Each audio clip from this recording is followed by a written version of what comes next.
Good evening, everybody. What's going on? Hope everybody's enjoying their Wednesday. As you know, I'm your host, Mr. A. This is the set. Tonight we have a special edition with another Sunset Park legend, Mr. Martin Black Rivera. I hope everybody is ready to go back in time and listen to some great stories and have a laugh or two. So, with that being said, let's go.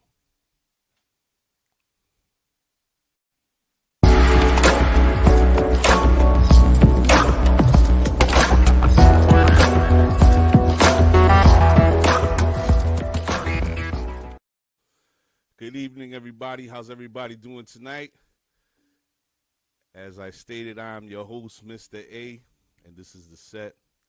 Tonight, we're going to be joined by a very special guest, Mr. Martin Black Rivera. We're going to talk about a lot of things pertaining to his journey in music, people that he's helped along the way. We're going to bring up some great memories. And I hope you guys are ready to hear some real funny stories, to say the least. But before we start, I just wanted to share a few things with the audience as they come in. Good evening, Miss Millie. So, first of all, last week we had a show this past Sunday where we spoke about addiction. And we had two very special guests with us who told their stories. They were very moving, and it was great having them on and hearing them tell their truth.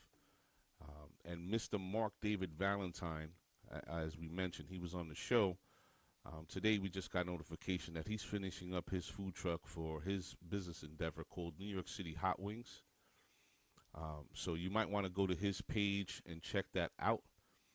You can go to Mark David Valentine on Facebook, or you can look up New York City Hot Wings and just check them out. They do catering, they deliver, but they have a launch that's going to be happening very soon. So if you follow the page, you'll receive the updates of when that's going to happen. And I believe we're going to do an exclusive live interview with him on that day. So check them out. Congratulations to Mr. Mark David Valentine on his business venture. Also, a few weeks back, we had Mr. Alexis Javier, who is the creative director and co-founder of Sulphur Studios down in Savannah, Georgia. And just today, a publication called Connect Savannah has published an article on them.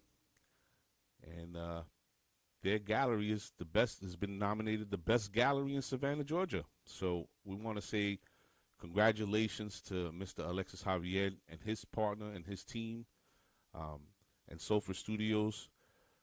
You know, congratulations to you guys, and keep up the good work that you guys do in the community and bringing light to all the artists that Savannah has to offer. And I wish you more success. Lastly, I don't know, there's something going on with my screen sharing. I'm supposed to be able to share my tabs, and it's not happening. If you can tonight, at some point tonight or tomorrow, make your way over to the Facebook page of the set.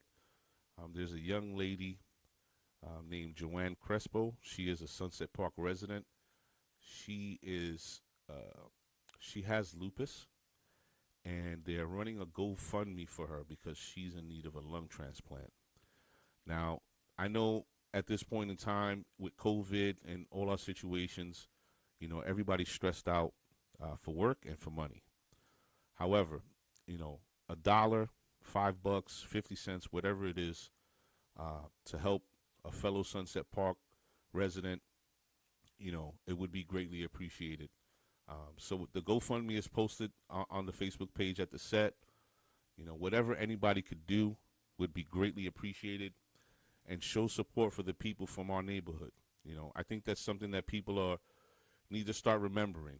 You know, Sunset, you know, we're older, we have our families now.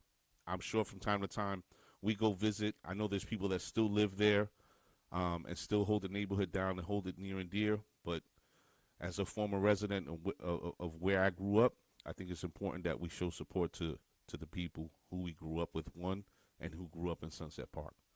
So please make your way over and, try to help out as much as you can. All right.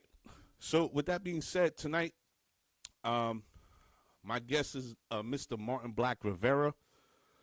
Mr. Rivera was sort of a hood superstar, if you would. This gentleman was a friend of mine growing up. We ran in circles that all often melded together and met in the common places that all of us Sunset Park youngins used to, like Johnny's Pizzeria, parties at Whitty's, and the infamous parties at St. Michael's, or just walking on the avenue or in the parks playing basketball or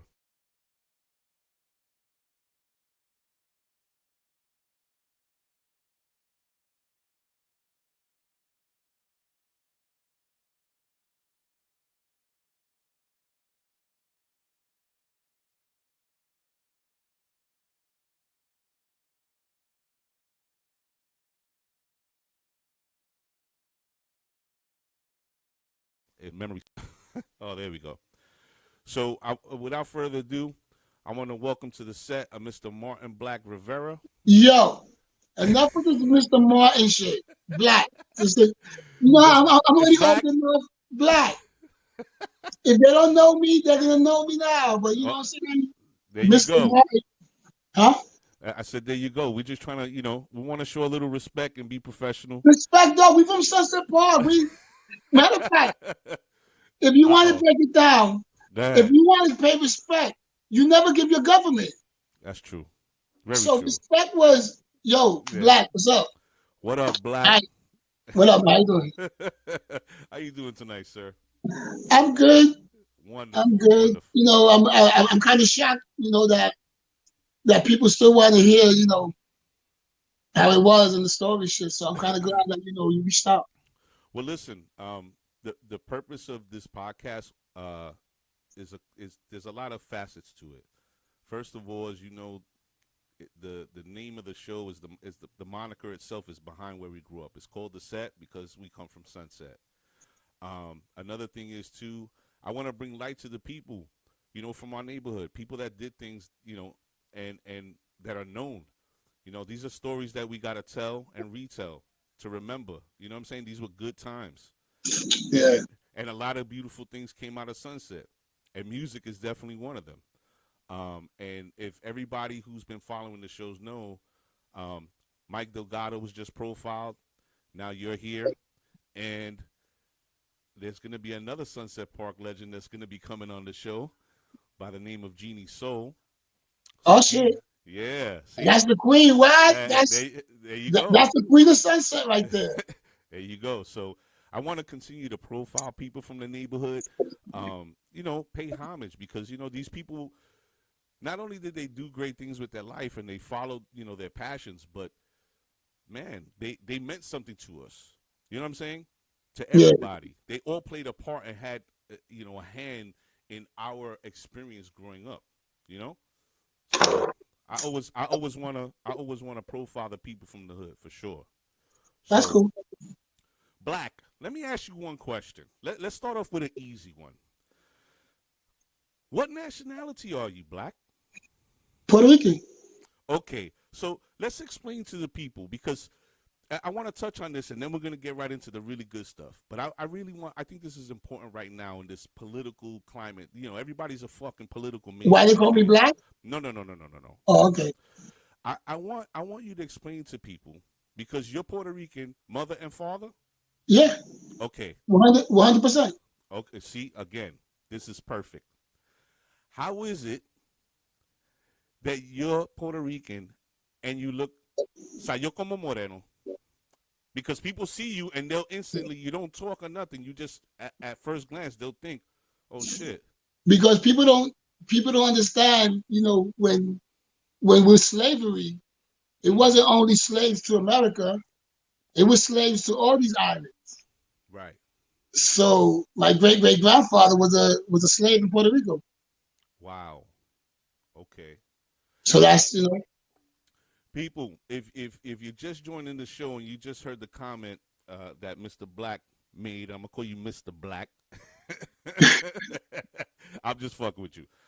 What Black just said is something that everybody at this point in time, whether you're 18 or you're 45, the mixture due to slavery that came to the island.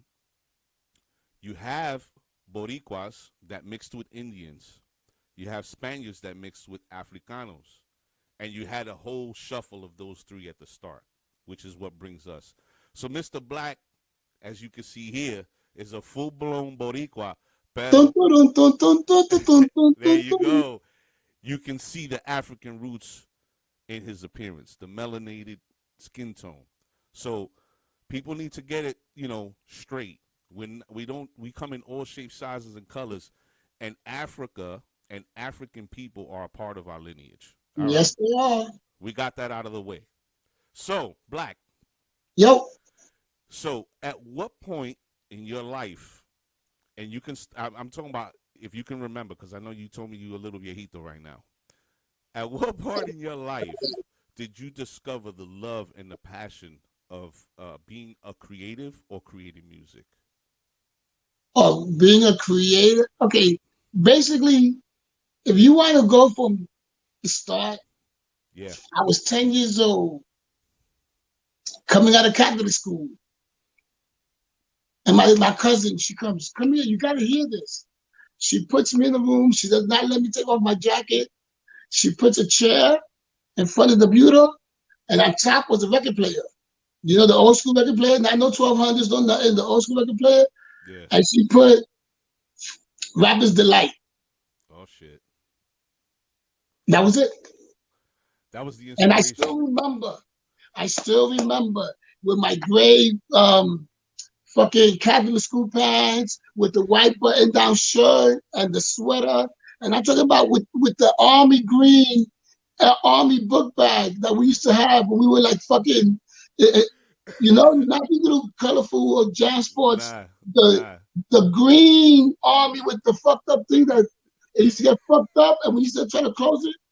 So I still remember my cousin turned me on in 1979 to Rapper's Delight, and I was a fan ever since. All I wanted to do was listen to it.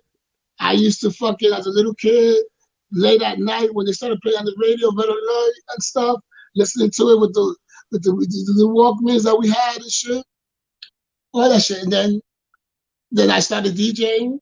I got into DJ. I bought my first turntables from a neighborhood DJ I was looked up to, DJ Harry, DJ Mace. Okay. You should talk to him also. He's another one from Sunset. Yeah. So going back to the Rapper's Delight point, those pants, were they French toast? Nah. No. My mother used to go to the shit, and it was a Jewish thing. Uh-huh. And used to go, and all they saw was Catholic school clothes. Oh, okay. They were French toast. Then they had French toast. I'm talking about fucking like 40 years ago. Yeah, bro, French toast. It's fun. See, you showing your age because you remember. I bet you everybody in the room knows French toast. And when they used to make husky clothes.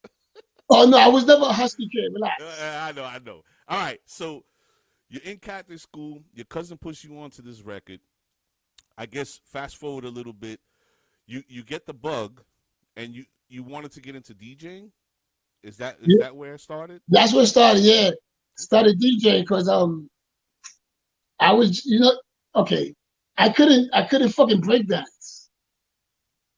Or like oh shit, yo, you bugging me out. I couldn't break dance, so I was the nigga on Fifth Avenue with the big radio. I was always on Fifth Avenue, and we used to hang out with Blinko, with Harry, and we used to walk back and forth on Fifth Avenue on the Ave, just with the radio shit, and I was always with the music, so I couldn't dance. I had bad knees as a kid. That was always my excuse. I got bad knees, so I can't break dance and shit. So I used to always carry the music. Okay. And carry the radio and shit. So So the next level was becoming the DJ Wow. and So shit. So I bought a set of turntables from Harry because he was moving up. So he sent me his first set, and that's when I started becoming the hood DJ in the neighborhood. wow. So right around that time, if memory serves me correct, a lot of hood parties were happening, right? So everybody from Sunset who remembers, so many people were throwing parties. I'm talking about, and I visited this with the guest who just walked in the room, Mr. Delgado. Uh, there Mikey, was Woody's, there was Tom McCann, and St. Michael's. Those are the three main ones. yeah, but I was the house party DJ. Right. I was in I was the one that they call the crib because we had cell phones and be like, yo, matter of fact, at that time I wasn't even black yet. Yo, Martin, Yeah. my mom's went to Pennsylvania for the weekend, you know, and that's what used to happen. So they used to call me Mikey, Kenny. They were doing Woodies and stuff like that. But Yeah. remember, that was sometimes that wasn't every week, Yeah. every weekend, or so I would do the off days in people's houses and shit. You were yo Martin. Marisol graduated. It's her communion. It's her birthday. We're gonna throw a house There you party. go. See, There you go. that's Matter of another fact, thing. matter of Huh? fact, I used to have families. I did the the wedding, the wedding, the Reception. baby shower, the baby's first birthday, the baby's communion. Yo, I knew families, and I used to get cheap prices, and I used to just DJ for those people. Now, see. I'm glad you brought that up. I don't.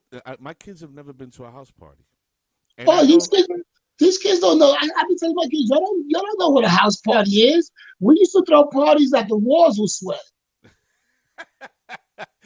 Yo, those parties, and we used to go on missions. We used to walk from all around the neighborhood on the weekend and try to find a house party, or we would hear Listen, somebody. no, you know how it used to happen with me back then. I had no money. I had no job. I was in the hood. So what I used to do was get all my friends and everybody. You got great big man. You get a speaker. Yo, do this, and we will walk from my house to wherever the house party's at. Sometimes it'll be on 60th Street, Uh-huh. and we will walk all the way. And by the time we go through, everybody knew there was a party happening. Everybody like, wake up! You're going to 60th Street. You're going to so and so's house. You're going to so and so's house. You're going to 49th Street and 4th Avenue, 5th. And that's how we used to do it. We didn't have Twitter. We didn't have none of that shit. You would have to meet at certain places too to find out. Yo, we going here, we going there. There's a house party, man. So Well, you started doing house parties, and at what point do you realize, you know what? I love music. I love playing. I love DJing. You know what? I want to make my own. Well, you know what? Hold on a second. Hold on. Let me step back. Speaking of parties, St. Michael's for me was a one-off, and I'm going to tell you why. St. Michael's used to throw parties, and it was really difficult because I was going to Borough Park to go to house parties too. Like there was a group of friends that I had in Borough Park that were related, that had cousins from Bed-Stuy and all these other places, and I was really going to Borough Park a lot. So when I used to go to St. Michael's Jam, it was a vez en cuando, right? But anybody knows that those St. Michael's parties were pretty legendary because when you used to go, not only were you seeing people from the neighborhood, you would get performances. And one of the greatest that I always remember, because the few times that I did go, that man was always performing. And that was an MC by the name of Rated X. So, with that said, could you kind of talk about Rated in that time frame? Because I know growing up, he was a respected rapper by local rappers and DJs too. They all like respected his skill set. yeah, he was the nicest at that time. He was the nicest MC that we had. We were to do it together and stuff, and like he would kill it, like anything. But we talk about back then, I didn't have my studio yet.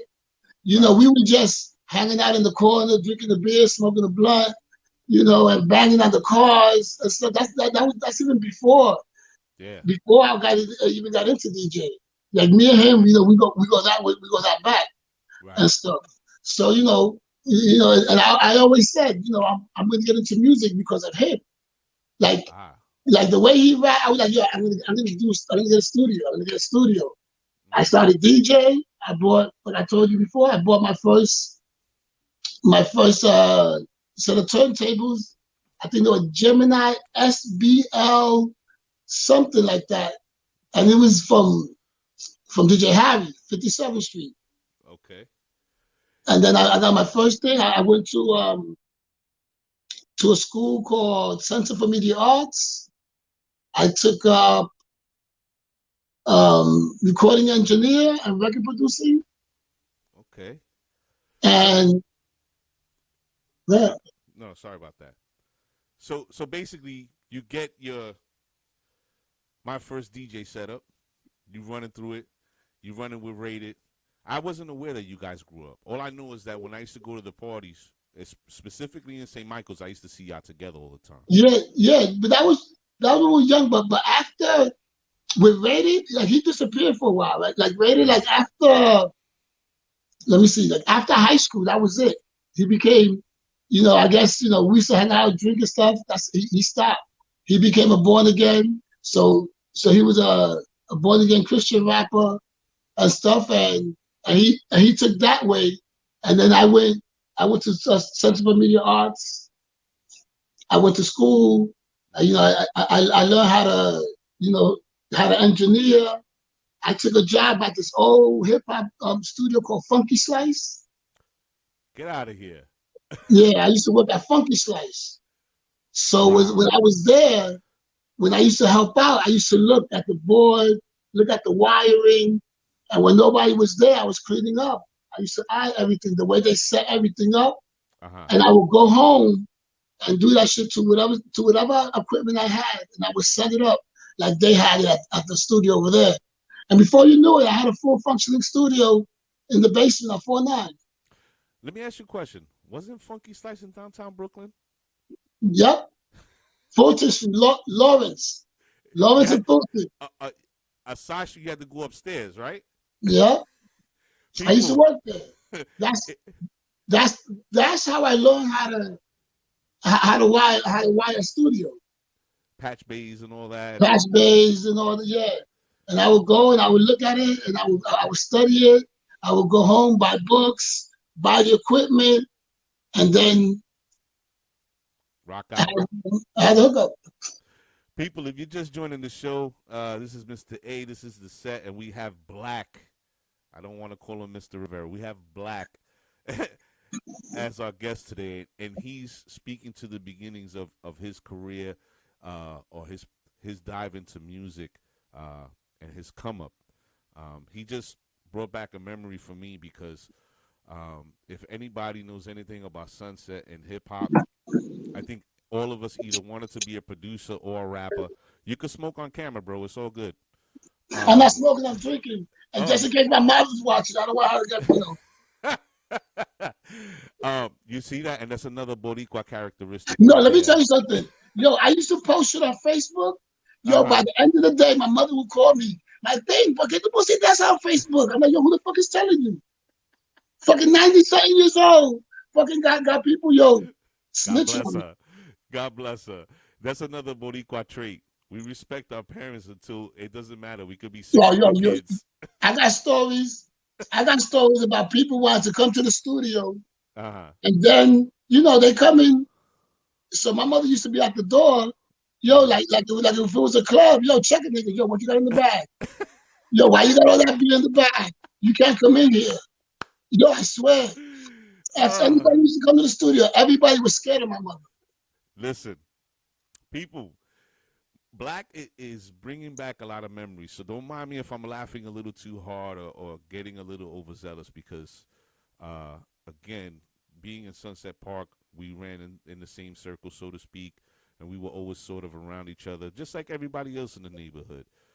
So when he's speaking about his mom being sort of security at the door at the studio, my first experience going to his studio was with a gentleman that held a little time, a little rap career, but it was with him, and I remember his mother coming outside checking us out. Like, who are these dudes? I always remember her because she wasn't afraid to speak.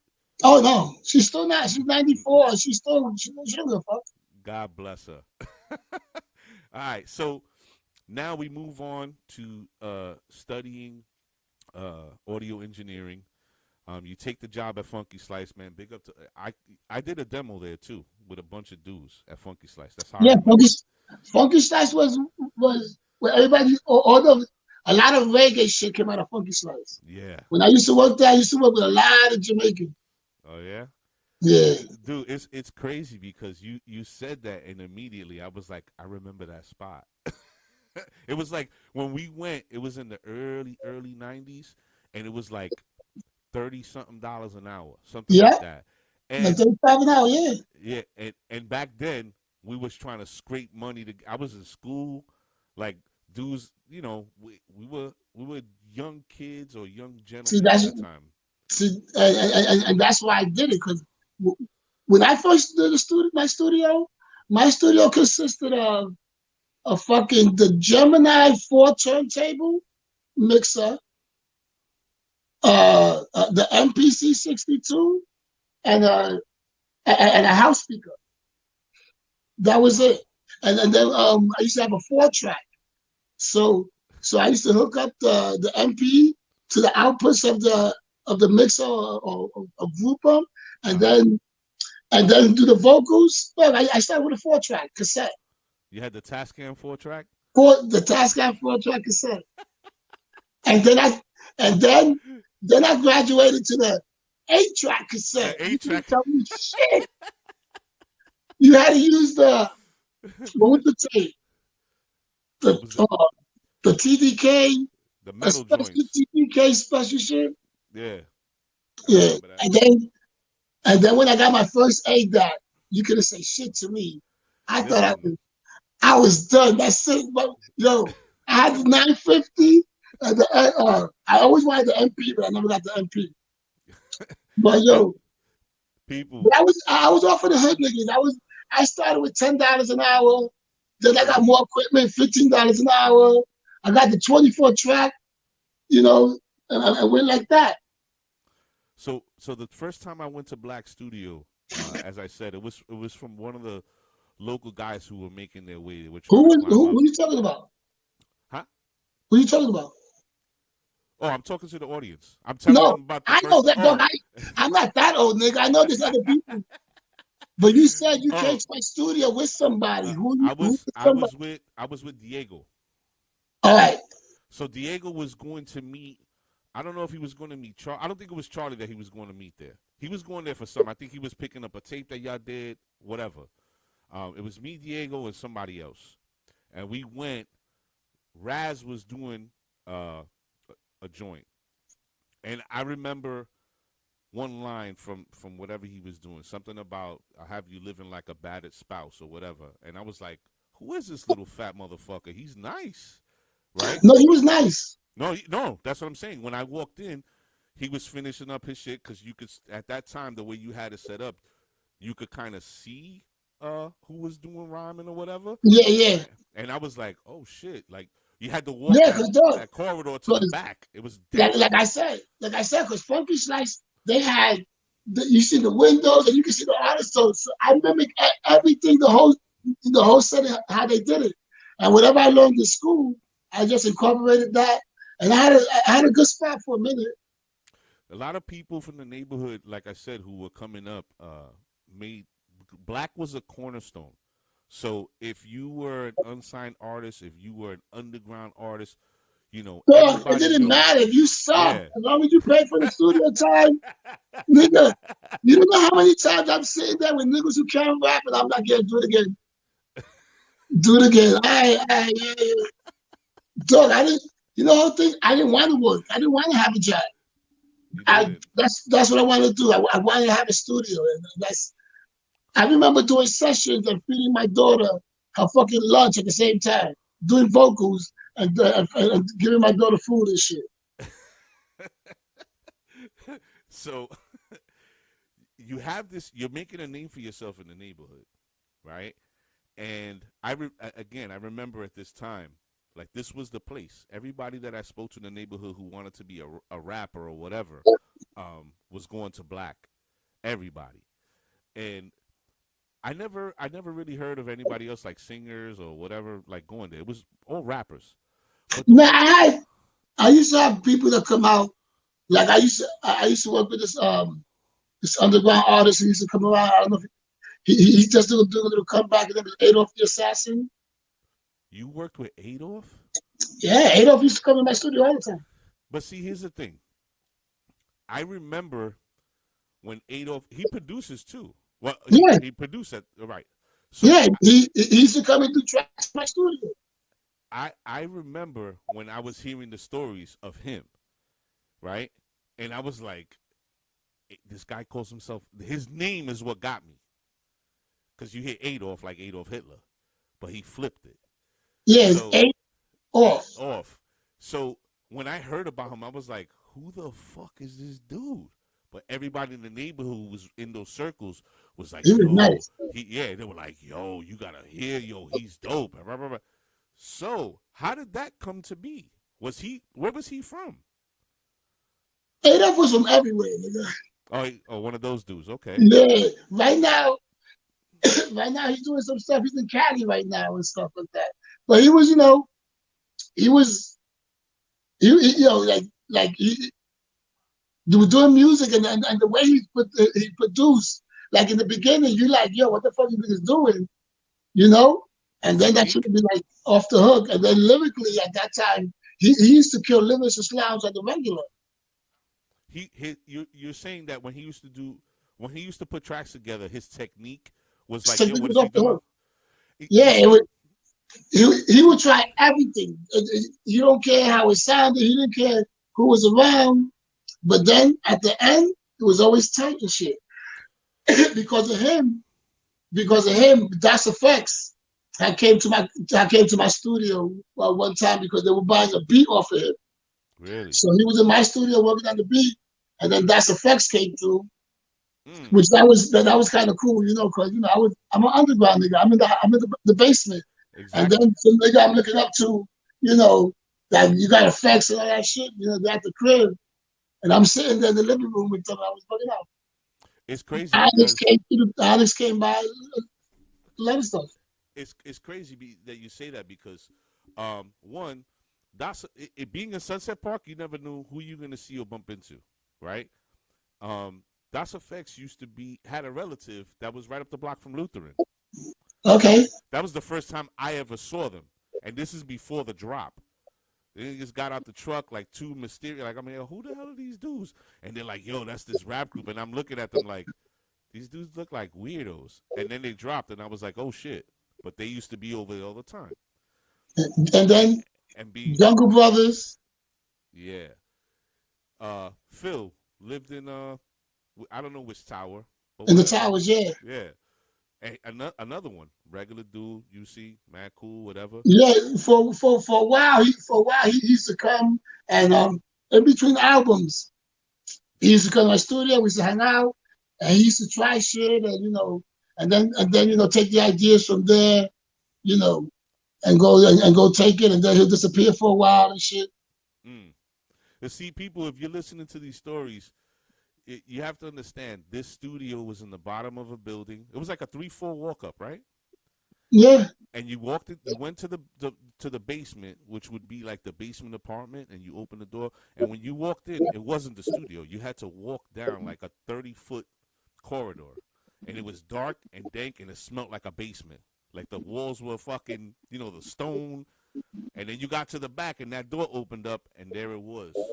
That studio was fucking crazy. it was bugged out because I used to hang out. At that time when I used to shop my stuff, I used to meet like underground rappers from from different neighborhoods. Uh-huh. And we'll meet, and then we're hanging out, drinking, smoking. I would tell them I got a studio, and they'll always be like, "Yeah, everybody got a studio. What you got? You got an SP 1200, the speaker." When they used to come to the crib, and that was my crib. The studio was my bedroom. Like I used to sleep right there. That was my bedroom. And so my daughter slept in the other room, and because when I was young, I used to sleep with my the same room with my equipment. So Right. I said, "Fuck it."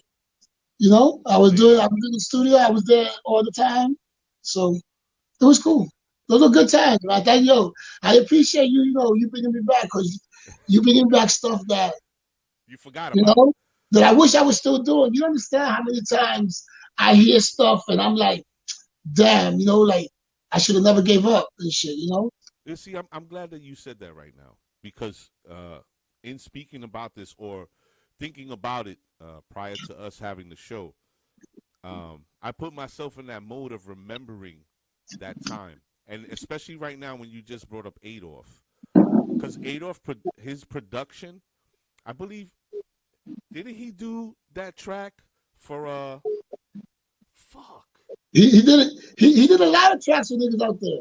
But there's a Back in the popular days, one. There's a popular one that battle rappers like to use. It was in the 8 Mile movie at the end when he battles these dudes. Uh oh, yo, I'm having a viejo moment, bro. But it's his I production. just, huh? It's his His production. production? No, It, no. Let me tell you something. He was amazing. And the way he do the drums and the way he hits those snares, it was off the hook and shit.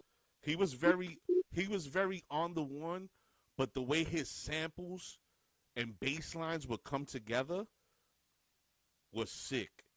That's how you could tell. Like you would hear a track, you'd be like, "Yeah, I know that this dude," because he had like his own signature. Yeah, but the way he used to do it, it used to be bugged out because he used to chop a lot of times. It was just different samples, and the way he used to chop them, it was crazy. So, All right, what is your back to what? sunset. Yeah. No. Back to the studio. What a I think of a lot of shit that went on at that time, and being in different studios or whatever. What is like one of your most favorite memories from back like during that time when you were in really deep involved in making music and putting shit together for people? Well, one time it was working with Pumpkinhead, Okay. underground Pumpkinhead. rapper from Park Slope. He became a battle rapper, and and Yes. if, and if you go on YouTube now uh, and search Pumpkinhead, you have a lot of stuff. He battled a lot of people, so I didn't like him. Yo, I hated this kid. God bless Holy the dead. shit! You know your little cousin Annoying. that annoying that he's trying to be cool, and then you over here talking, so he's trying to make jokes, and you just he was so fucking annoying. But we clicked. Like when I used to do music, he used to come out and he followed instructions. And when I used to do music, my whole stuff was brag and boast. Dog, Okay. you have to let people know that you're that much better than them, and you know it. Because to me, that's what hip hop is. To me, that's Yes. what hip hop always was. Brag and boast. Don't over here talk about what you don't got. Talk about what you got lyrically and how doper you are than them. So Okay. so that's what I used to do with him. And then we clicked.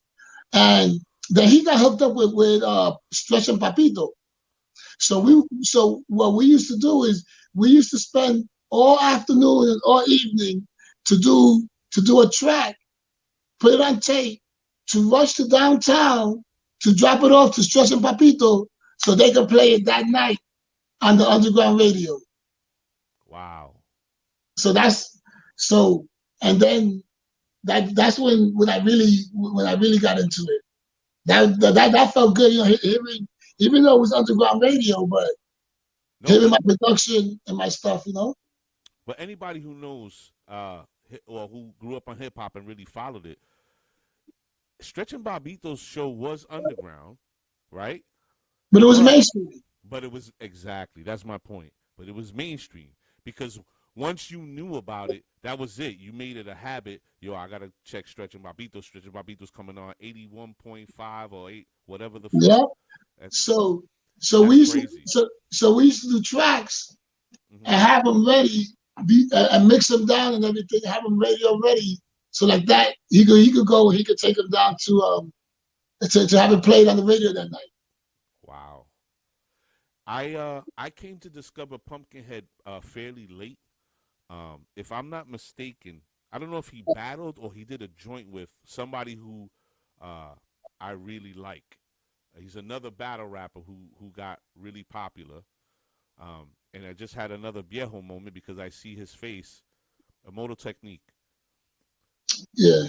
That that brother, when I saw, it was a video. When I saw them together, I was like, oh shit, like See, you know what's funny? Like like back then, a lot of those niggas used to come to my studio. that exactly. That's why I'm bringing But it up. but the whole thing is that they used to come with other people.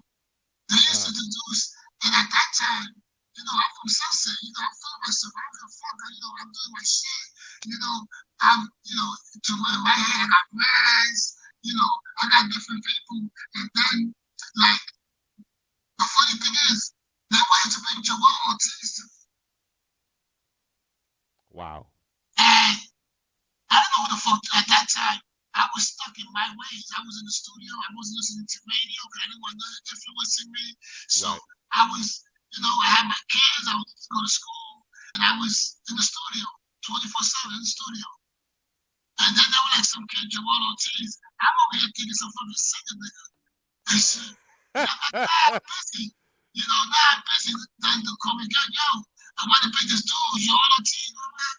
And then after the fact, I was like, damn, nigga. That took a few times for me being cocky and thinking I'm the shit. I'm like, Well, yeah, whatever. And then before you know it, that nigga blows up and shit. And that nigga, wow. at that time, I didn't care because, I knew the shit I had was dope. But it was Right. just, I had the wrong people around me. You I were was influenced by the I had people the that you wrong people around me. you know what's crazy? We all we as humans fall into these patterns sometimes, just as people. You know what I'm saying? You get in a mode, you start getting a wave, and sometimes that inflates your ego. Um, at the same time, like you said, if you had the right people around you, they probably You know would what have I'm been saying? telling you Okay. what you needed to hear, not what you wanted to hear. No, no, real quick. What really happened was, and I learned this just recently. I Okay, had a lot of people around me that wanted to do shit, but I thought they were my people, and I thought they were down with me, but they wanted to be my competition. really? They looked at me as their competition, and I looked at them as, yo, let's do this shit. Come Wow. on, let's get together. This is what you do, this is what you do, this is what you do. Let's Right. do this together. Right. But not everybody wanted to do it on their own. But Wow. there wasn't enough talent. Everybody didn't have enough talent on their own to do it on their own. So they were drawing from your experience, and until they had enough information to go. Man, yeah, I don't know what it was, man. I found out a lot. Niggas just didn't like because it was my name, Black White Funk Productions. It was my studio. Like when people used to talk about the studio, all they talk about was me, Right. and they didn't like that shit. They wanted some of the shine, but I was like, yo, I don't want the shine. I This is want to do us. this so y'all can shine, and I can stay in the background and just push niggas out.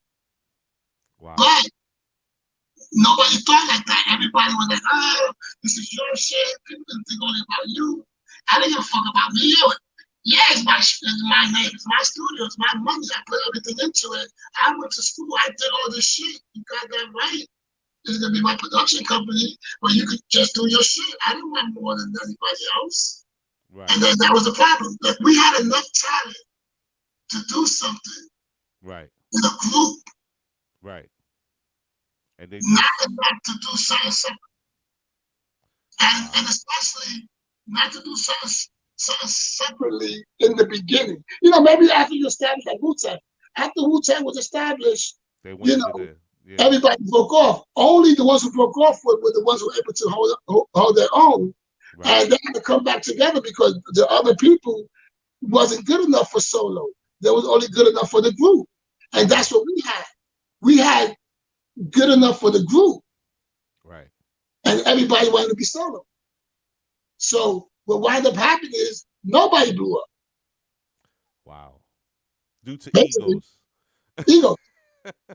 Nobody blew up. But you know what, Martin? I called you Martin. Look at that shit. You know what, Black? I'm gonna tell you this. Um, I've been around a lot of dudes in Sunset. At certain periods of time when they were doing their thing, and when you had that studio, man, your name was fucking ringing bells.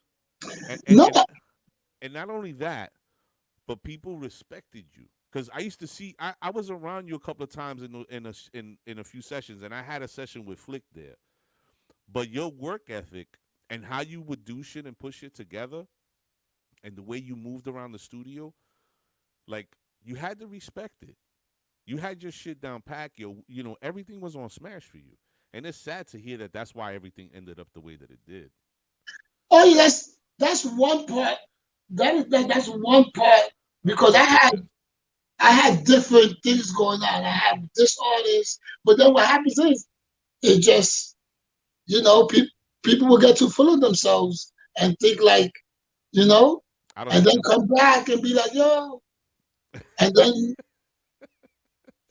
then what happened was at that time, like I was trying to do shit while my kids were young. Right. But once my kids became teenagers, I couldn't do it no more. I Right. couldn't leave and go to Cali for a few weeks to go do sessions out there. I couldn't leave, you know what I'm saying? That's Yeah. what when they were young, I was able to leave, go, they'll fly me out to Cali to go do some studio sessions over there and Uh-huh. stuff. And it was okay. But once my kids got older, I couldn't do that. I had to make a choice. Right. So I had three daughters, teenagers, and I grew up without a father.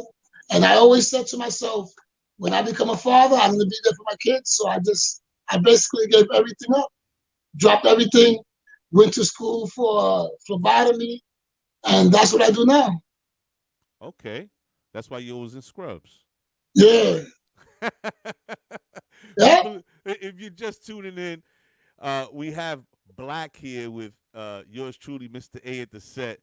And he's also telling a similar story of things that changed for him. Mikey also said that things got a little different for him too when he had his son, and it was the same sort of scenario. See, You but know, with me, I had kids very young.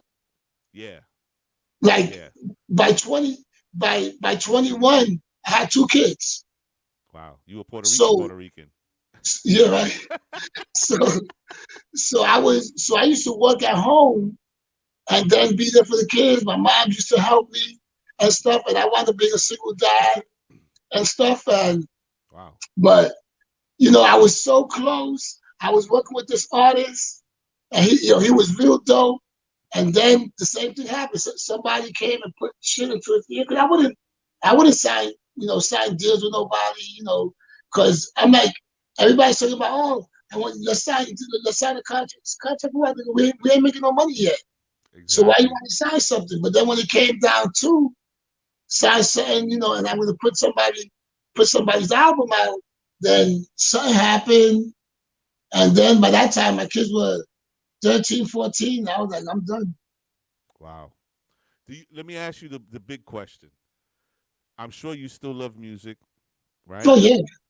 What do you think? Because, and I'm gonna tell you, I'm gonna ask you this about hip hop specifically, because I couldn't ask, I really couldn't jump into that lane with Mike.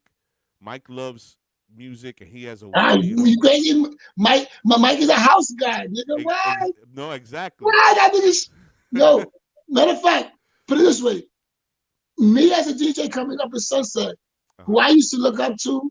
was Mikey, fucking Kenny, fucking a little bit of DJ Carlos, you know, the DJ Slick that he used to do St. Michael's right before I did St. Michael's.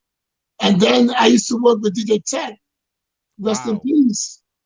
That Wow. he was my partner back then. Me and Tech used to do Wow. shit together.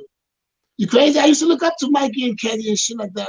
When they used to throw the Woody's parties and shit, see, I got to throw Woody's parties after them.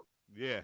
Yeah, like they didn't Yeah. want to do it no more, or they were busy, or they didn't have nobody else to go to. Yo, call Black. Black would do it. After they were too big time for Woody's and shit. For no, not Woody's, my bad, St. Michael's. St. Michael's. After they were too big for St. Michael's, because they were doing Woody's and they were doing other shit. Yeah. Fucking, that's when nobody had a choice. And that's when I came into the picture because I used to do St. Michael's. Right. You was coming off And the I used to blow bench. St. Michael's up and shit. I do the open mics and stuff like that. And Uh. that's when the guys who used to do the parties when Mikey and Kenny wasn't around, I would do it. So let me. I'm gonna be able to ask you this because you're grounded in hip hop. What do you think about today's hip hop? Is it trash?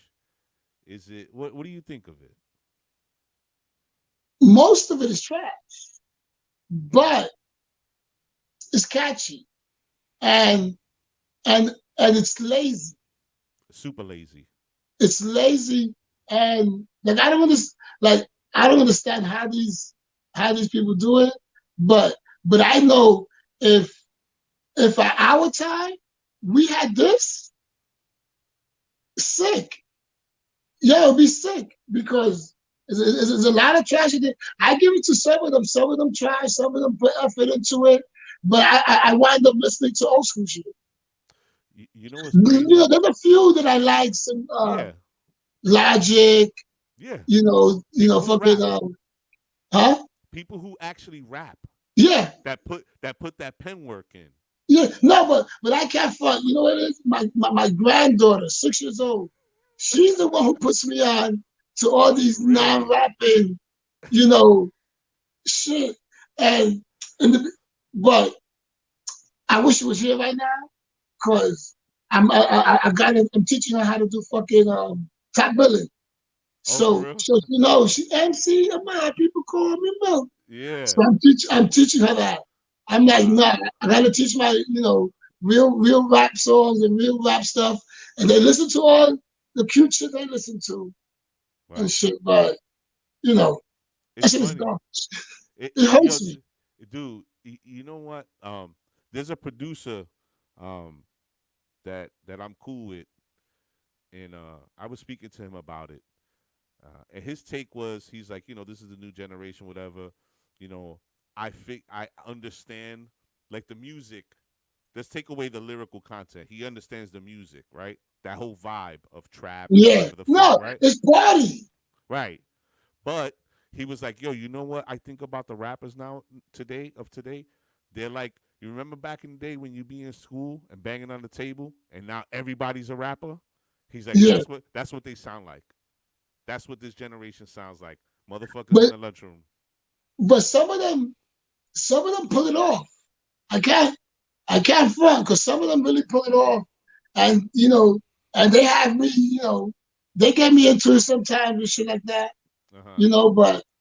but most of it is garbage. If I do like something, it's maybe like one song, Right. and maybe the only reason why I like it because they stream it like 20 times a day, and that's what happens. Yeah. It's crazy.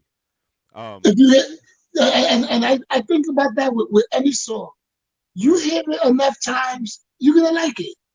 Mm, It doesn't matter. If you hear something enough times, you're gonna hum it. You're gonna think about it. You're gonna walk one day and be like, you're gonna catch yourself knowing the words to it, and then mm, you're gonna be like, "Oh fuck it, let me join the bandwagon." mm. My kids, as you were saying before, you're teaching your granddaughter how to sing top billing. I think that was something that me and my wife made a point of doing as they were growing up. We didn't want them with this bullshit that they're listening to. So they have a good, well-rounded musical catalog in their head. Yeah, Um, and my son too. My son, I I be bribing him to learn Biggie verses. When he was a kid, uh-huh. when he was a kid, I used to go to sleep and be like, listen, if you learn this Biggie verse and spit it to me in the morning, you can play Wi-Fi. You can use the Wi-Fi the whole day, and like on the weekends, and that's what he used to do. He used to Really? memorize the whole thing and and then just spit it to me the next day. And I was because I had time limits on you playing your video games. But Yeah. if you would fucking learn the Biggie verse, you got You get you busy. got game all day.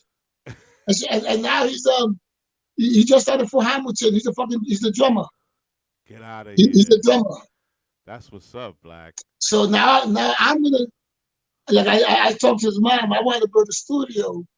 For You him. know him. For him. So like that he could get into it. What I'm saying because I got into it late. If he Yeah. gets, he's been a drummer since he was like 8 years old. Really? Yeah, he's been doing Wow. it since what, elementary school. Wow. Okay. That's So what's now up. so that's why I'm pushing him and I'm trying to get him into recording. Into making beats and stuff like that. Sometimes what I do when he's practicing, I put old school hip hop on and have him with his practice drum, like freestyle with it. Well, You that's what's know. up. So I'm trying to teach him. You know what I'm saying? Let me ask you a question. Um, So all if you've you been doing. uh, if you're just joining us, this is the set. We have our friend to the show, my brother from Sunset Park, Black, and he's just sharing stories and history about his upbringing in the hood, his journey in music, and being a father and being a good father at that. Um, how did the whole studio? I'm sure you don't have any equipment now, do you? Nah, I lost. Right. I That's what I wound up. want to get into. Tell me the story about how it all unraveled. I don't want to get you in your feelings, but I have to No, know. no, no, no. I want. You know, me and my baby mama. We had a house in Staten Island. Okay. I did a. You know, I did a new studio over there, and I was working with one or two artists, and and some of the people who were willing to follow me. What I'm saying, to cross the bridge because it was hard back then. Yes, it was. People, like you said, they used to, put money together to come to the studio. Yes, sir. So now I'm in Staten Island, so I lost all my business there. But I was working with this one dude. We had the whole album set. We had the cover. We had everything. And then, before I go out and take money out, I told, it was our bank account. Can I take some money out to start a business? Oh, what the fuck? Why are you doing this? I'm like, bitch, we've been together fucking 15, 10 years. And now you're wondering why I'm going to put money to music? But so so that wound up falling through. We wound up breaking up. I wound up, trying to save the house, rent it to somebody else, and they wound up shitting me. I wound up homeless with no equipment, no nothing. While all I had was what was in my car, and the people shitting me, and they fucked me over. Like Wow. I'm a type of person. Listen, This is what we're doing. This is my job. That's your job. Take care of your job, and let me do my job. Right.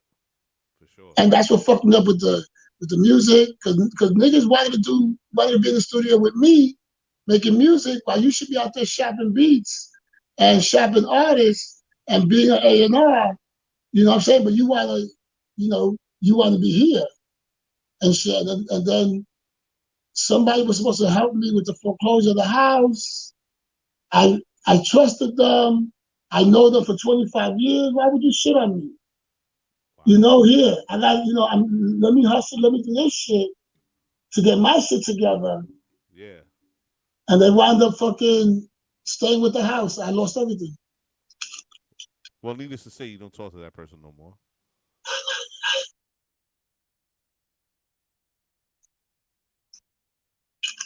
And then the whole thing, Listen, man. It, it's a it is. person we all know. mm, No, I kind of get that. Not gonna say that I know who it is, but I'm sure If you So said their name, I so would know.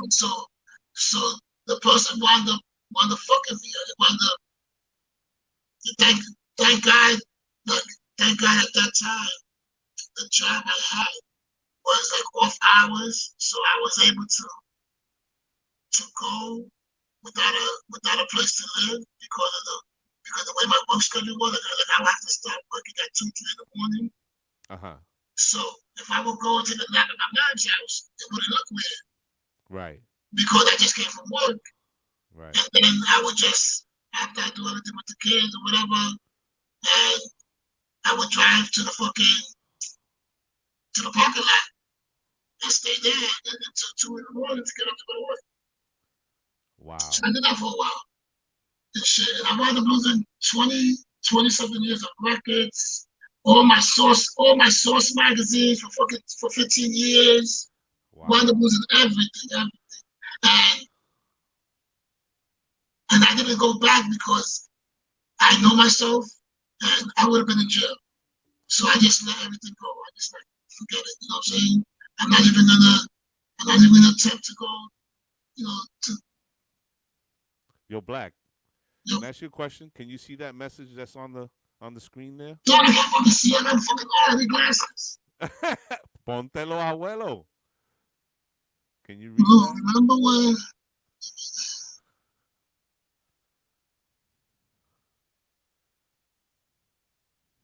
I'm always arguing with my fucking son. I hate these kids. It said, "You remember when I ran into you on the train a few years back? You were arguing with son." She just Oh she. shit! Yeah, yo, you right, you right, dog. Yo, I swear, she helped me. Yo, she helped me that day, cause Lunir was there, and I was like, you know what? Let me, dog. And the whole thing was, I was on probation too. you in probation? I was on probation, yo. And then we met up at the liquor store, and I'm like, you still fucking, I got a bottle in my hand right now. You still fucking your bitch with me? And I fucking thought I let all that shit go. Wow. See, Yeah, this is what I. She said she was drunk. yeah, I When wasn't she drunk? remember that shit. Yo, I said, it's what's up? this is what I love. This is what I love about talking about growing up in Sunset, because there was always something happening, and there was always somebody around you, or a bunch of people around you that were See, in that you know, memory. you know what's about that? Like I could break down like what part of my time in Sunset, like who I was. Like right now, I see Ivan's name pop up. Yeah, yeah, yeah. Joe. I don't know what the fuck. I don't know how you changed it from Joe to Ivan, but we call it now. But No, no, yo, no. Dino, Dino, Joe. yeah, right, Yeah, Dino, that was shit. Matter of fact, yo, that's when I used to walk with the fucking when we used to walk with the radio up yeah. and down. That's why I got with Dino and the crew, and that's why I got with the black people. It's different. And then I used to hang out at different years. I remember, my time with Trump and O'Neal and Petey and shit. I Oh got yeah, Petey, the times when I got in front of the pizzeria. Scotty's One and year, Giannis. one year was on 58th Street, the other year was on 57th Street. So I remember, yo, it's bugged out. You're bringing me back. That was the purpose of this segment. And I'm glad that Lunil and Ivan just jumped in the chat room. I don't know if they were able to see the earlier part of the show. If you guys weren't able to see the first part, I would suggest after this all said and done, when you have time on your hands, just go back to the page and watch it, because Black really dives into some good shit in the beginning of the segment. But Yo, no more joking around. My girl's here. So I gotta act like we good and shit, right? So, so no, see, I was kidding. We good. and that's the one thing that I could always remember about Black. Black was always that person that outside of the studio and whatever, like when he wasn't conducting business and you saw him on the street, Black was the type of person that was always joking around and had a smile on his face. So And I'm lo still that mismo. way. I'm a classic comedian. I just don't want to fucking. I don't want to go because they're gonna boo me off the stage and shit. I swear, my bucket list. No, my bucket list is to fucking is to do a comedy skit. But I just stick to Really? the patience of my job and shit. So I don't know people would type this shit on here. I can. Yeah, yeah, yeah. It's that you on your phone, so you listen. I could just go like, well, you still not gonna see it because I put it up on the screen. You can see it Are you right here the whole there. time? Pause. Yeah, she said she was here the whole time incognito. That sounds like Lou Neal. That's how I do, right? For real, for real. But yeah, man, that was the one thing that I always remembered about you. Outside of the studio, whenever I saw you on the Ave, wherever we were at a party, whatever, you were always smiling and joking. You know what I mean? And that's what always made you the type of person that I would always be like, "Yo, what up, Black? What's going on? Ha ha ha." You know what I mean? You always had good energy about you. But when I saw you working, that was something very new to me. I never knew you were into music, and Oh hell people yeah. people were talking heavy about you, and I was like, Black for real? And the first time that I went to the studio and I saw you at work, and I was like, wow, I got a whole new respect for this fucking dude. And you know, and you know, man, you don't have to fucking act like a mouse. You know, that was my biggest problem. What? Being nice? Everybody, everybody thought I was that ha ha funny dude, and nobody took me seriously. Oh, oh, So but yeah, that's part of my fault because I wouldn't even take myself seriously.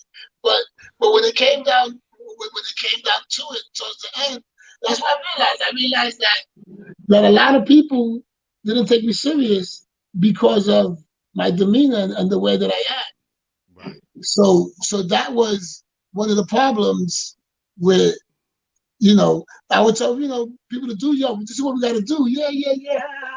Come on, let's go get a drink. Let's go smoke a blunt. Let's go to the titty bar. Okay, yeah, yeah. Don't worry, come on, let's go. And then I'm over here.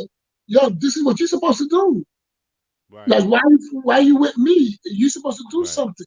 right, And everybody wanted to be around me. Everybody wanted to be in the studio. Everybody wanted to be like nobody wanted to play their part. And right. if people would have played their part, She would be different. shit, shit would have got done. I, I'm not saying that we would have blew up, and But who but knows? we would have been able to do some underground stuff and start and people make money. Right, But nobody took it to that, and it was weird because nobody took it that way. Everybody wanted to do their own stuff. Even there was a time where one of the guys I was working with, I was like, "Yo, I have this idea. Let's do it together." And then I got investors involved. I got my lawyer involved. We had a board meeting and stuff. And then he comes and proceeds to pitch his shit. I'm like, why are you gonna pitch your shit if I have shit already done? right, We have shit already to go out, and these people are here but to listen to this, right. and you're gonna pitch something that's not On even paper, it's not even on paper yet. you were So basically why you gonna pitch that? But the you whole were thing was, I would leave people in charge. This is what Not well, I'm never say charge because I'm not a boss or nothing, but I would delegate. If you want this to happen, this is what you got to do. This is what right, you got to do. People in the industry, this is what you got to do, right. and nobody wanted to do it. And then everybody's complaining that why we in the same place. And Because you're not doing your fucking job. That's why we in the same place, you fucking bozo. yeah, How? so once it came to my kids, I put my kids first. And now I'm just living off of hopefully my son could get into it. That was gonna be my next comment. I think that what's gonna happen now is that you set your passion aside for the sake of being a good father. And that's admirable because we as men, there's too many men out there, planting seeds and not raising up the garden. You understand? And leaving kids out there. So I think that your give back, or your I'm sorry, your get back is going to be your son coming up and Oh, creating his own and my lane. grandson, And the model, the model, the model. You got to yo, lay it down. I seen yo, it. my favorite joke. His first job, he was 4 months old. So I told my daughter, I'm Uh-huh. like, yo, how you feel that you and him got the hospital the same day and he got a job before you?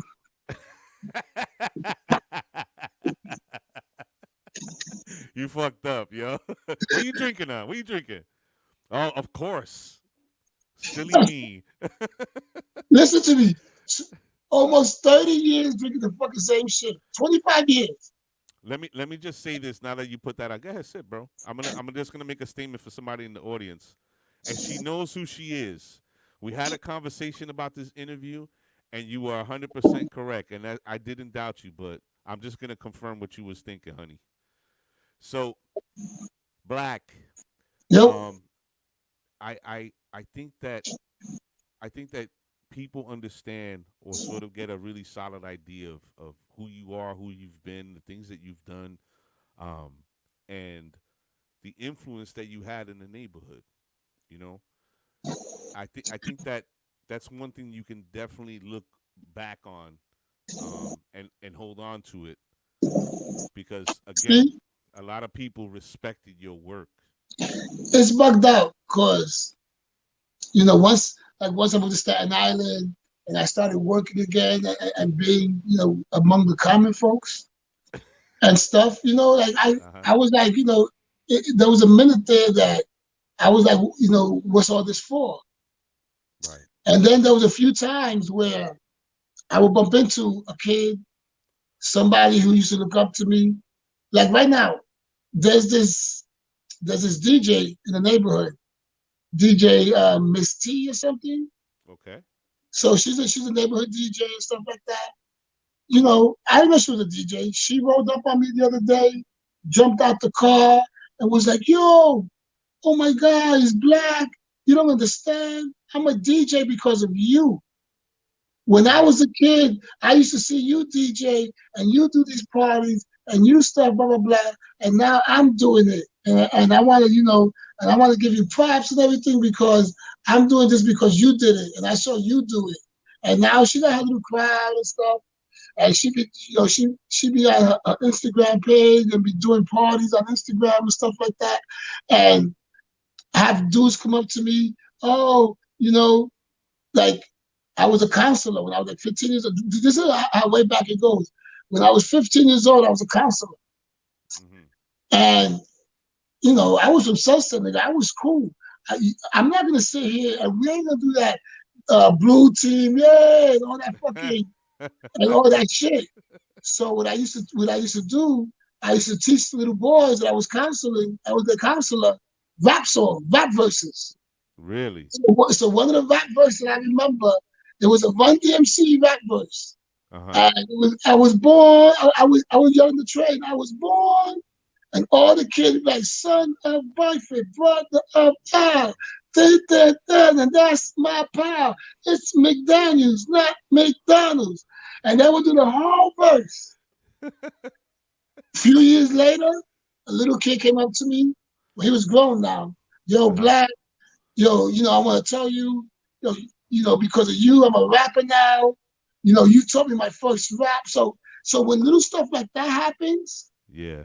that's when I feel like, oh, all right, you know, I did, I never blew up to the person to the thing that I wanted to, but I was able to change a couple of people's lives and shit that I did make them be different and make them do something different and not be like in the streets and shit like that. And so when it comes to stuff like that, I appreciate that. And then I feel it wasn't all for a waste. Right. I think that I hear these stories that you're telling me. You was a counselor at PS1? Yeah. Yo, you making me feel fucking old, bro. I was a You counselor at really are. 314 before that I shit. I I, I know. You're saying it, and I'm starting to see the vision. I like, yo. I remember. You just said I that. probably was your fucking No, no, no, counselor. no. I never went. I never went. Okay. I never went. Yeah, but you know what was the funny shit growing up? What's that? being at the bar with these kids that used to be their counselor. Yo, and it was bugged out. I'm like, yo, Daddy, Randy, like, what the fuck? Like, yo, oh shit, yo, I'm gonna buy you a drink. All right, fucking buy me a drink. I don't give a fuck. You know, but it was weird. Like, yeah, like a lot of. And then I used to DJ a lot for Dewey. I used to do Okay. the Dewey proms, Yeah, the yeah, Dewey the dances. graduations, and I used to do that shit, at 11 shit like that, just fucking. I remember DJ St. Rocco's. I did St. Rocco's. Yo, how did I forget St. Rocco's on Fourth St. Rocco's. We Avenue? used to throw parties there. St. Rocco's, like $3 to get in. Fucking wild out and Yo, shit. And that I was dangerous. That was dangerous because that was near MOD territory and shit. MOD and PSBs, but more yeah, Yep. MOD mainly. Yeah. Wow. Holy shit. Does everybody remember St. Rocco's? Everybody remembers St. Rocco's from Sunset. Doug, back in Oh, the days over here, it was obviously Tom McCann, yes, sir. Woody, but St. Michael's, of course, because Hmm. St. Michael's was the shit because the kids who couldn't go to Woody's or Yeah, say or Tom McCann will we'll will go be in, there. will be in St. Michael's Yeah, that's a because fact. that was over at 12, Yeah. started at 8. So all the 12-year-olds, 13, yo, that's what we fucking that was our club. Yo, do you remember the nun that used to stay in the parties while we were all there? God bless Sister, that oh woman. God, I see her oh, face. I see her face. Sister Geraldine. There you go. She was a sweet woman. Dog, dog. I used to put it this way. I used to take all that equipment. At times, we used to have a wall of speakers. We used to Uh-huh. have two DJs, four turntables. You know how much they used to pay us for that shit? No. $50. $50? $50 in a lift. And you used to go to the liquor store after that, right? No, you crazy? I used to have to get there. Demonio que tú eras, hermano. Yeah, right. I was booked there. Yo, put the look in the crate. Don't worry about it. Just move this crate in there. That's it. You know what it was? Yo. Because at that time I was always a little older. Right, I was always like 2, 3 years older than everybody else. right. So when everybody's 17, 18, I'm like 19, I'm like Yeah, 18, 19, 20, But yeah. I just like I always do it for the neighborhood and shit like that. Dude, let me tell you And when it something. came to Dewey, I used to do Dewey for free. And then I used to. But Somebody yeah, just said, yo, what does it say? She said, yo, she took my 40 of OE. who, Lou? No, no, no. I don't want to mess up that name. Elijah? Oh shit. Santiago? That's your Yeah. people's? Mhm. Yo, that was a great time. That was definitely a great time. Oh Me yeah, and it was. And, it was like it was a different era. It was like I was talking. It was funny. I'm talking to my cousin last night about how he grew up in Harlem and how we grew up in Sunset. And he was like, yo, because he always used to come to hang out with me. And he was like, yo, that's one thing that in that era. He was like, yo, Sunset niggas were hand to hand. When we had beef, it was hand to hand. It was never, at that time, you never heard a party getting shot out. nah, A house party getting shot out. You niggas run in and fucking start fighting and stuff.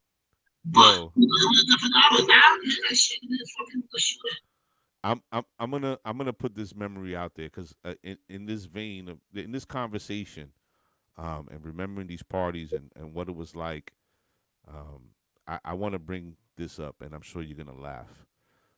We have a mutual friend, and the mutual friend, he's living in Florida now.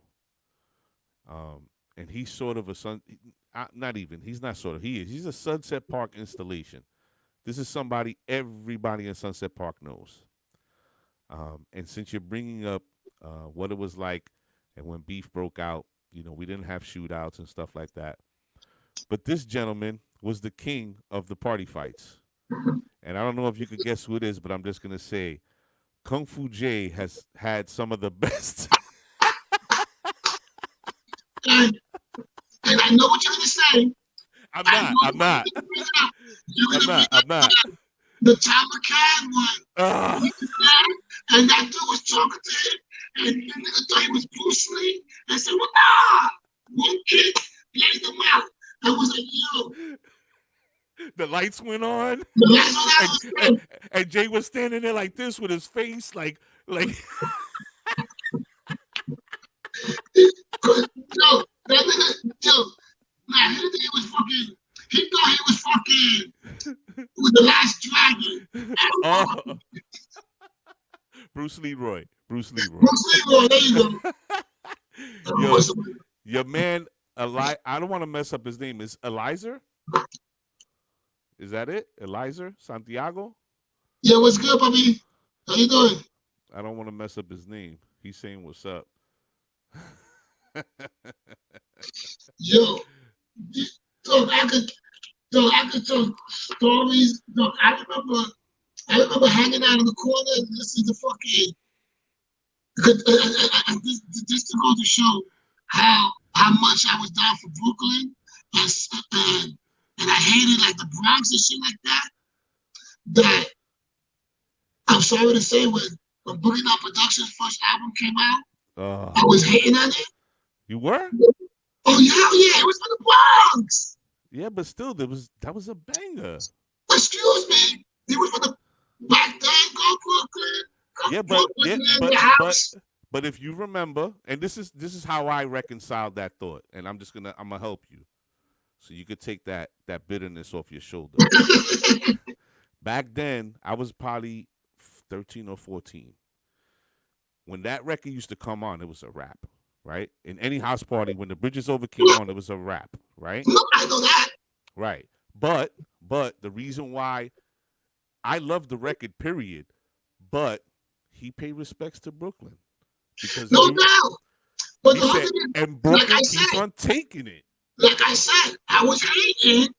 I don't say that I think that's one of the best albums in hip hop, and I still listen to the album right now. But Hmm. back then, I was hating just because we're from the Bronx. But then, it just I heard the whole album and I couldn't. No, you Criminal crazy. Minded. Come KRS on. One is one of my favorites. One of my favorite rappers right now. Right now, Wow. there was a thing, and they had like eight MCs. And for battle rap, who would you pick? Right. And it came down between Eminem and KRS One. I had to pick Chris. On GP. And That's it. On GP, GP. the That's it. battle rap? Come on, Yeah. he always could have battle rap. Yeah. I But think yeah, no, I appreciate this nigga. Fucking shit. You got any more questions? no. Maybe about 10 else? I was getting ready to end it because I kept seeing you sip and I was like, this guy's gonna run Oh, dry any second. no, not good. My girl just back. Well, look, I'm good. No, I know. But listen, dude, let me tell you something. When this whole COVID shit runs over, you, Lunil, our buddy Ivan Dino Joe, Dino, yo, Big Joe. I think it's imperative that we all have a drink. So at some point when this COVID runs over, we should go to a bar and sit down and have a drink legally like adults, not sneaking around like we used to do when we was young, Yo, and crazy. just catch up. Everybody who's watched the show, I appreciate you. Miss, I want to keep saying Mr. Martin Black Rivera, but Black, dog, Black, that's it. my Yo, brother. like at my job, when people, I work in the old Lutheran. I know. So when people in the neighborhood come and see me, I'm like, yo, respect and don't tell nobody I'm professional, right? This is Mr. Rivera right here. When I'm in the hood, you can't tell nobody in the hood. You gotta respect my rap. You know what I'm saying? Right, In the right. hood, I'm the hood. When I'm at work, I'm at work. So right now, I'm in the hood. My name is Black. Nice to meet you. Nice to see you again. It was a pleasure. My memories that I'm gonna start thinking right now and shit. Fucking, I almost shed a tear before I had to suck it up. But But listen, I just want to thank you for giving me your time. I wanted to have you on so you could tell your story, your bit of history from Sunset Park from your perspective and the things that you did as a producer and what you meant to the neighborhood and that community. Guys, and I said it about two or three times already, but guys, I have to tell you, really respected your work. You were somebody that people look to in that community of hip hop artists, underground and unsigned or whatever. Your name rang bells. Like people Oh shit! really Wait a minute. respected you. That was Jay. Javier Santiago. Oh shit, yo. Do we got Corn. time? Do we What's got up? time? I got stories about me and that nigga right there. That's my brother right there. This was great, man. I wish, you know. No, no, no. We're gonna have you on. We're gonna have you on again in the future. But when we have you on in the future, it's gonna be different because it's gonna be either one a live studio or two you're gonna be sober. I We're gonna got that.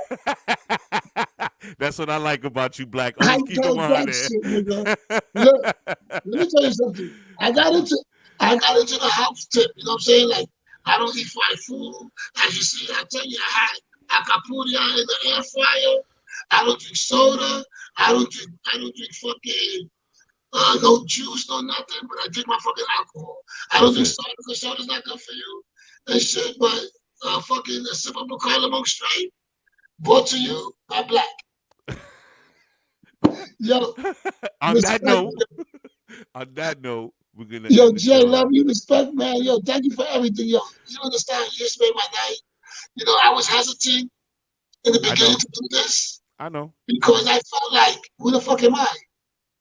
Bro, Like, why, that's like, why you want to interview? Why you want to interview me? Because I didn't do this is shit. why. Man. I'm sorry. And then when you said you were gonna have me, Mikey, and Blaze, I'm like, I don't fit it. I don't fit in that category. I'm different, and you give me my own thing. I'm more underground, and I help the people, the wannabe rappers who couldn't afford to go out there, and I made them feel good. And when they left the studio, they were happy. They thought they had the next bomb shit, and that's what made me happy, even though they suck. But that's what made me happy. You heard it here first, people. Black, my brother, we will speak soon, and I appreciate you coming on the show, brother. Thank you so Yo, much. Black Lives Matter, fucking vote, fucking Biden Harris. I just did that right now because before we end the show, let me just say this: Black is an incredible spirit, and he's always been a great dude. He's somebody like I told him that every time I saw him or was around him, his energy was always what it needed to be, and that was always positive. He always had a joke. He was always laughing. He's always smiling. He was always about having a good time. And right now, you don't see, but he's eating acapulquias in his room. But anyway, I just want to salute to him. I think it was vitally important that we brought him on the show to give his place in Sunset Park history in the hip hop community that was built there in the late 80s and early 90s. There were a lot of great talents that came out of our neighborhood, and I wanted everybody to remember that because we're not just we weren't just a neighborhood of cuchifritos and newsstands and shit like that. We were a very diverse community. We had loads of fun in sports and other facets of life. But Martin had a serious impact in the neighborhood, and I thought it was vital that he came on and told his story. So, for everybody that came and watched the show tonight, I can't thank you enough. I really appreciate you guys for showing up. Before we go, just know that we have future shows that you see the ticker on the bottom. November 1st, we're gonna have Julian Ansa. He is a Muay Thai fighter. We're gonna bring him on to talk about his story. He's an amazing young man. He's a solid athlete. He's gonna talk about Muay Thai and what it's done for his life. And then on Sunday, November 8th, we're gonna have an artist from Connecticut named James Squatch Joyce. If you love hip hop, if you dug Gravediggers and horrorcore type, if you're in for hip hop that's different and out of the cookie cutter, please come and check out this artist, James Squatch Joyce. He is definitely an interesting artist. I think that everybody who loves hip hop should come see this show. It's gonna be great. to go back into October, next week, Friday, we're having a special edition. This is going to be the Educator Series Part 2. I'm glad to announce that we're going to have Miss Carolyn Estrella Aponte. She finally was able to make the show. We're going to have Merrill Davis and John Lasasso returning. So if you can, please come check out the show. That's Friday, October 30th at 7:30 p.m. It's the Educator Series Part 2. Now, last, before I go, again, I just want to say thank you for everybody that came to watch the show. Um, live the life you love and love the life you live. And that's it. I'll see you guys on the next one.